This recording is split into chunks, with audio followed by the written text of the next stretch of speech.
What's up guys, just going to go through a round that I had with Jack. He's a white belt from Carlson Gracie Hull. He's been training about 6 months. Let's get straight into it then. So starting from standing, just working in the clinch, looking for the single leg. Jack does a nice job of getting the single, but he leaves his head on the outside. I just connect the hands, elbow over the shoulder, get the tap here, but then we're just going to carry on from this position. So giving Jack a little bit of an opportunity to start passing the guard. He does a nice job freeing the leg. Get my frames in, bump him overhead, just bringing those legs back in front and retaining the guard. Nice knee cut pass from Jack. I'm going to get the inside underhook and spin through. He follows it up, keeping his head tight.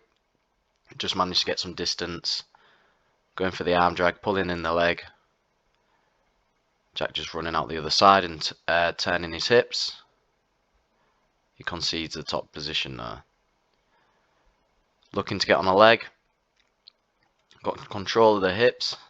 Jack turns away from the leg lock, and as we come through the other side, I use that opportunity to pummel my leg to the inside. Looking to get the weave on both the legs. Coming up on top. And I think Jack, just not too experienced with the leg locking positions, not too sure what to do, so we're going to break this down afterwards. Just catch the heel for the finish, just a polite, nice and slow, giving him lots of opportunity to feel the submission and then to tap when he feels the pressure. Coming back up to the feet. Looking for the arm drag. And Jack has a little go for the arm drag as well. Go for a little throw by, look for the single, but not close enough. Jack again on the single, but he lets me have my hand under the chin, so I collect the head, focusing on pummeling the leg. I reach over for the Kimura, but Jack shoots a nice double leg, gets control of both my legs, takes me down, but I'm still on the neck. Decides to let go of the neck, turn my back, gonna work some bottom turtle. Just turning my back to the mat to free myself of the chest to back control. Coming in for a single leg from half guard. Jack's looking for the neck, but I just managed to turn the corner and keep my head tight. As he switches his hips into me, I look to cover the back of the shoulder. And here I can either take the back or look for the head and arm. And go for the head and arm with a little bit of a chest compression as well on the end. Get the tap there. Just returning to the feet. Again, straight with a collar tie, looking to control the wrist. See if we can get the snap down. Push, pull. Getting on the legs, keep myself close, and I just keep chasing the angle. Even though I wasn't getting the takedown, I just kept chasing the angle. I managed to pummel on the back, get a nice trip. As Jack rolls through, I stay tight, and I managed to climb up onto the back. As I climb up, I see an arm. Just go for the opportunity, belly down, roll him through. Now here, could get the finish. I'm just going to hold lightly onto the arm, see if Jack can work an escape. As he comes back in, just looking for the underhook sweep from butterfly guard. Now forcing his legs to point in the same direction so that he has no guard to play against me. He turns to turtle and I just hop to the other side. Again to get round the back of his legs. Look for a little bit of a leg lock opportunity there. As he scoots away, I'll just come back up for the under over. And I'm just keeping heavy on those legs, just trying to keep my opponent's legs pinned together and facing away from me. Managed to work to the top mount. I'm going to come up tall. Focusing here on pinching my knees, hiding my feet under the glutes. Trying to force my opponent to turn. See an opportunity to get the leg round the neck, so I come round to the technical mount, throw the leg over, pummel it through for the triangle. And that's going to be end of the round there. So, we're just going to go back and look through. And just talk about a few positions here. So, we're just going to go through this leg lock opportunity. So here, as Jack's trying to regain his guard, he's posted on my shoulder to keep the distance. He's doing a very good job. He's trying to bring his legs back in front of me. But every time someone puts their legs in front of you, you can just attack the legs. So I come in for a scoop grip, and because of the way he's retaining his guard, his heel's going to end up in the inside pocket, which is for the inside heel hook, which is a lot stronger than the outside heel hook, I find. So I drive my knee through the middle, post on my opponent's shoulder so he's carrying my weight. I'm just going to look to cover his hips with my knees. Now I haven't got my feet in. I'm going for a knee first entry onto the legs. So I've got my scoop grip and I'm controlling his hips with my knees. Now, I bring my feet across his hip line. Ideally here, I'd look to pummel my right foot onto the inside and look at inside triangle, or I'd pummel my left foot in between my opponent's leg and lock an outside triangle across hip if you're being specific. So here, does a good job turning through. As he turns away from me, he's in a very good position here where he could just run out this way. So what I do is I lock my ankles together and I pinch tight around his legs so I don't lose either of his legs, because both of his legs are between mine at the moment. You'll see here, look. Cross my feet, controlling my knees. If I was Jack here, I'd be trying to post on the legs and free my knees, but he's just using his hands on the mat at the moment.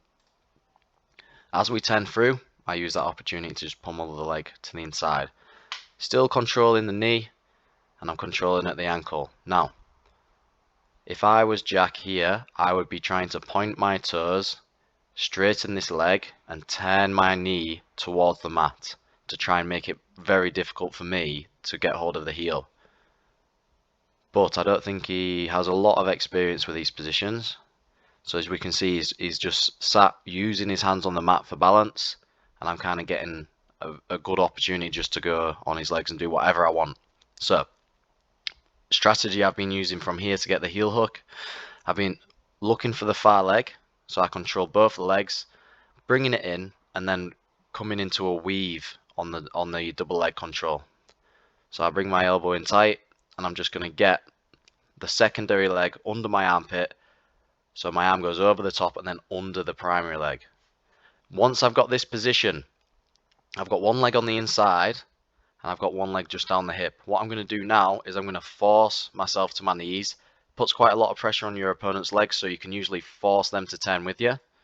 So here, sort of give him a second to see if he's going to fight me, but he doesn't, so I proceed to turn to my knees, using one hand to control the weave. Now my hips are off the mat, and I can start working on the legs. I'm balancing on my head, just controlling, both knees down. I'm looking under this armpit so I can see his heel. My right hand is cupping the back of his calf, and I'm reaching back and digging for this heel. Once I get the heel, I spin back through, releasing the secondary leg, looking to get the hands together, plant the heel on the floor to prevent it from slipping through. And I've locked my triangle nice and tight on this leg, so my bottom foot is now behind his hips. From here, as you can see, the reason why I get the finish on this submission, and if I had any advice, would be that I have two arms, my hands together, plus both my legs wrapped around one of my opponent's legs. At the moment, my opponent has got three free limbs doing nothing, and they're just idle. I would be fighting this grip with these hands and trying to push my hands away with this free foot to break the grip and try and free the heel, because we're in a dangerous position here. If you're a beginner, so Jack's only trained about 6 months, he might not have got a lot of experience in these positions and maybe doesn't know exactly what to do. When you're in positions where you don't understand what's going on, this is your time to problem solve. And the best way to approach that for me would be to look at what your opponent's going for. So here, clearly, I've isolated one leg and I'm looking to get my hands together. Visually, I can see these hands coming together.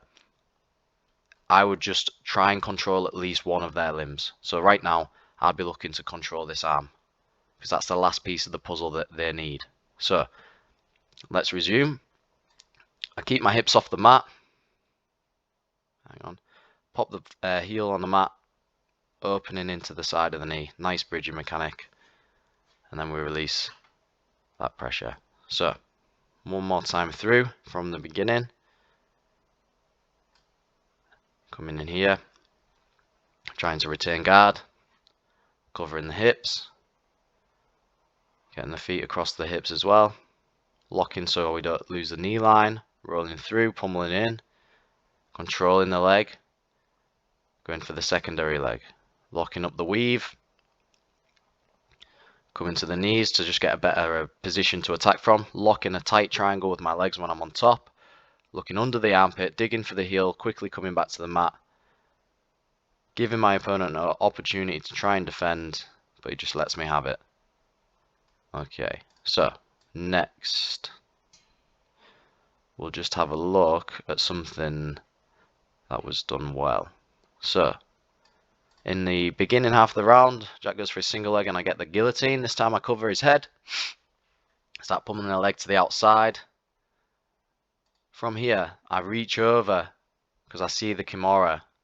So Jack does a really good job while I've let go of his chin, let go of his shoulders, and I'm reaching. I haven't really got a grip on him.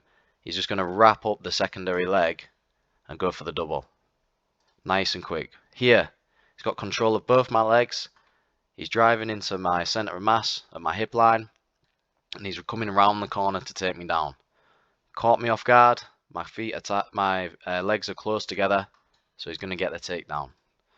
He keeps running that angle, pops his knee to the floor to start changing the level, drives me to the other side, forcing me to the mat. Now, here, because of the momentum, Jack fell to his hip, so this would have been a good opportunity for me to heist up and get the top position. Staying on your toes and pinning your opponent's hips to finish the takedown is an essential skill. So here, hips are on the mat, toes aren't dug in, he's got no base, and he's not really going to be able to control me well to complete the takedown. What I would be doing here is up on my toes, knees off the mat, all my weight driving through the hips, pinning the hips to the mat. So, comes up to his knees, I managed to go back on the neck. I'm just going to turn my back, he comes around the back. We're just going to have a little look at this position here. So, turtle top, he loses the position because look at the grip and the position of his legs. My hips are underneath him and there's a lot of space between his legs. So if I simply just turn to try and put my back on the mat, he's going to be extremely off balance and there's going to be a lot of space for me to work into. So as I turn now, because his hips are over the top of me, I can just buck him off, and as I roll, he's going to go off balance every time. So as I turn and I roll, he gets thrown off to the side, and it allows me to pull my elbow back between me and him, and I manage to retain my guard into half guard. So let's just have a look at that sequence one more time from the single leg all the way through. So he gets the single leg, I go for the neck, decide to change tactic, fancy going for the Kimura, gets the double, takes me down, hips on the mat though, which gives me a good guard position because there's space between me and him. I turn my back, as he goes round he keeps his hips over the top of my hips, so as he's trying to get his hooks in I roll underneath and I retain my guard. Now, if we just keep going a little bit, we'll see a similar situation where I'm looking for the back or the head and arm choke, and I manage to stay tight and keep the position. Okay, and the reason is my hips are controlling his hips, and I'm giving him no space to move. My ear's on the back of the shoulder, I've got control of the far shoulder as well, and I've got control of his hips. His knees are facing in one direction. So as I decide to come over here, now I have an opportunity to take the back. So this is the kind of position I would be looking to get in if my opponent was in turtle. I'd be looking to break the hips down to the mat so that it's easier for me to work and it's harder for them to escape because there's less space. As I go through, I get the head and arm, bring the leg over, and again, just a little pointer right here. My arm's wrapped around the neck and one of my opponent's arms, controlling the hips, use my other two limbs for balance and pressure. If I look at my opponent, purely because he's a beginner and he just needs to get more experience, but right here, this hand, this arm, these two legs just idle. They're not doing anything. This hand could be cupping my shoulder and releasing pressure. It could be changing the angle of this elbow so that it points down and we could maybe look to get it between your head and the opponent's head. Again, lots of things to be working on. Small things for beginners make a big difference. For example, hand fighting and just using limbs. Doesn't matter what techniques you're doing in class. If you're going into rolling and then getting put in positions and just not using your limbs, you're going to be giving things for free. So this submission here is a free submission for me, because his defense is just not as good as it could be, simply because his arms and his legs are just not trying to defend anything right now. So, anything else to go through? Let's have a look.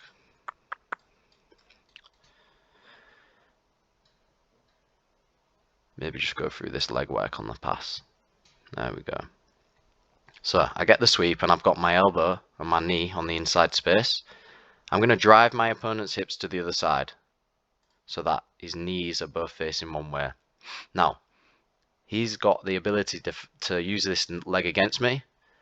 So what I'm going to do is I'm going to look to cover it so that it's not between me and him. It's underneath my hips.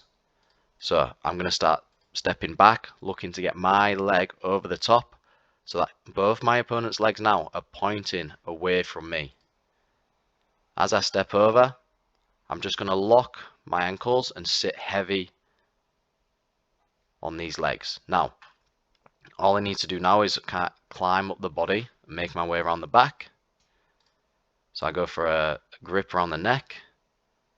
And now here, I could jump around and dive for the back. But my opponent turns to turtle, so I just jump around the back to just get behind his hips again, so his legs are facing away from me. As I break him down to the mat, I get the leg drag position. So one more time, just a little bit of footwork there from the sweep. So coming up on top for the sweep, changing the hip direction, covering the legs, keeping pressure on the legs, lose the position slightly. So I just clear the hips to the other side, accept the top position, and then I'll look for the leg. Okay, that'll do for today's video. Just a heads up for the future, I'm going to be putting together a presentation or two, just discussing ideas about how I learn and apply jiu-jitsu, how I teach myself the moves, how I get a move from going to a class to see the technique demonstrated by the coach. How do you get that technique into your skill set and apply it to an opponent? Because at the end of the day, you're going to learn all these techniques over so many years, but the most important person that's going to influence how well you learn and apply these techniques is you. Okay? So I'm going to put together a little presentation discussing some ideas on how to effectively get a technique that you see demonstrated in front of you in the class. How can you learn that quickly and get it to the point where you can apply it to a good opponent, a trained opponent, and the move be effective? So that's something that I'm going to be working on in the future. So things to look forward to. Okay, thanks for watching. Like, give us a subscribe, leave us a comment if you like, and I'll see you in the next one.